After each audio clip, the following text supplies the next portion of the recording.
And what was happening there is that the mill was completely surrounded by cordons of police.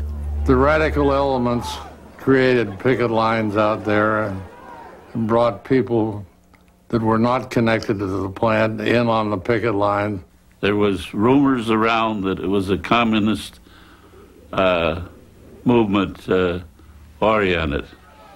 And in that march, the city police were in and protecting the property of the South Chicago plant. One fellow that was out there at the time told me that he was in the line as an observer. But he said there was a picket he talked to that was carrying a sign that said, "Kill Tom Girdler." He said, I asked him, "Who's Tom Girdler?" He said, "I don't know, I just was handed this sign." I could see a few objects through the air. I could see some things being thrown. Not much, it wasn't a lot of stuff, maybe a couple of rocks, I don't know. You could see a couple of things thrown, and then suddenly it was like the 4th of July. There was a dry, crackling kind of a noise that took me a moment to figure out what it was, and I realized it was gunfire.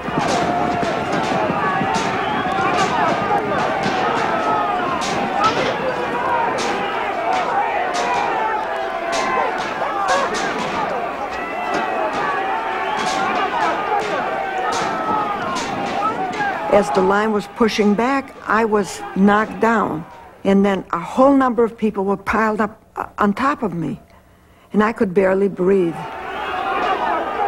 And when the shooting finally stopped, and the silence prevailed, I looked around, and I saw a battlefield.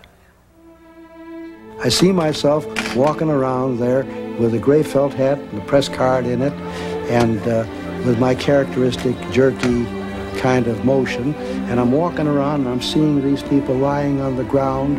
I'm seeing people handling them like sacks of potatoes. There was some small effort by the strikers to try to do some first aid stuff. There were no ambulances that I remember initially. They were taking them into paddy wagons. It was clear that a whole number of these people had been shot in the back. They were trying to flee, and they were still being fired at. It was unfortunate, unnecessary, and got completely out of hand. But to say that the company caused it is an entire fabrication, and I don't know who should shoulder the blame. 10 marchers were killed and 30 wounded. News film of the incident was suppressed and not shown in movie theaters. Across the country, newspapers reported the incident as a riot by strikers, inspired by communists. The gunfire at Republic Steel stopped SWAC's momentum. In little steel towns across America, thousands were fired. In July, defeated steelworkers began returning to the mills without a contract. I couldn't believe it because we had been so victorious in Otto against the most powerful adversary in the whole country, the symbol of entrenched wealth and power, and to have the steel workers suffer this kind of a bloody defeat and reprisal sent shockwaves across the whole country. So it was a defeat, but it steeled us in our determination to persevere. Try to sum that up, Senator. In testimony before the La Follette Committee and other congressional investigations, Tom Girdler blamed the Memorial Day shootings on John L. Lewis and communist agitators. Girdler contended that there had been no valid reason for the strike. Plants were running approximately full. The men were making the highest wages they ever made. Well, the complaints from the men? Always, in all manufacturing businesses, Senator, in my knowledge, particularly in the steel business, in my knowledge of 35 years, there are always minor complaints. There were no basic complaints as to wages, hours, and working conditions. There were minor complaints.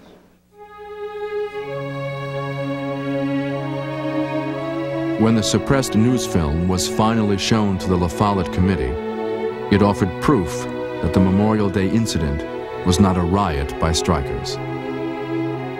The committee condemned Little Steel for violating the civil liberties of steelworkers.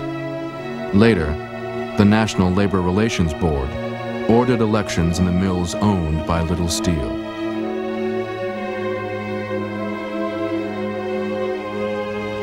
SWAC won every election, including the one at Girdler's South Chicago mill. The Steelworkers Organizing Committee, after the good old steel strike, enlarged its perspective to go into the political activity so that the sheriffs and the judges would be on our side. We got our heads together and elected our friends into public office, you see. As a matter of fact, we would insist that every member of the union vote.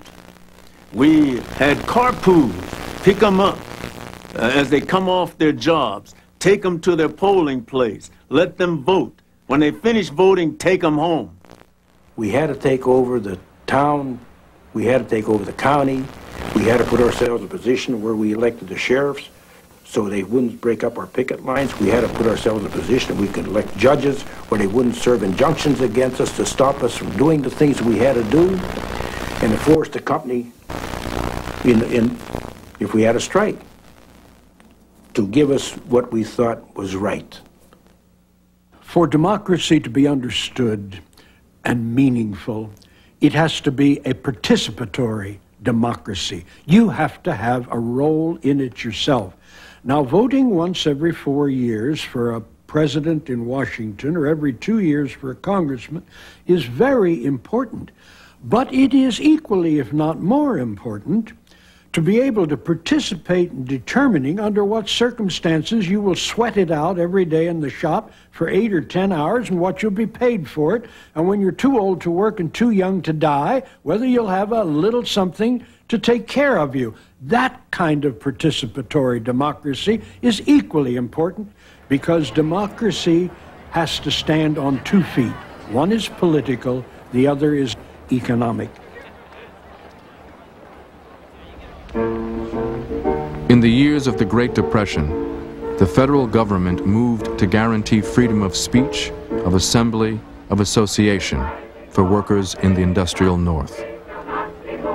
For disenfranchised Americans in the South, it would be 2 decades before a new movement for civil rights would incorporate the spirit of the Southern Tenant Farmers Union, renewing the fight for full citizenship for all Americans.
The Great Depression was produced by Blackside Incorporated, which is solely responsible for its content.